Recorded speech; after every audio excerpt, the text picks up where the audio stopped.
As per section 60.1, you can file an application for restoring your patent using form 15. Remember, this has to be done within 18 months from the lapsed date.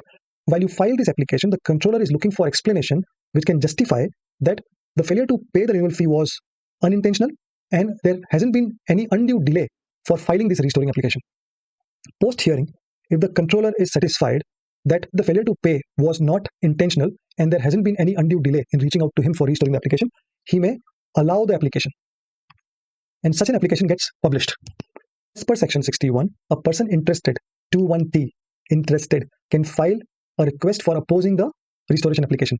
Now, this has to be filed within 2 months from the publication date of the restoration application. Hereinafter, the same to and fro happens between the patentee and the opposition using rule 57 to 63. But here is the entire timeline of it. After the hearing has happened, controller is required to make a decision with regards to whether to accept the application or reject the application. Let's assume the controller accepted the application. At that moment, patentee is required to pay all the due renewal fee as well as any penalty that is associated with it.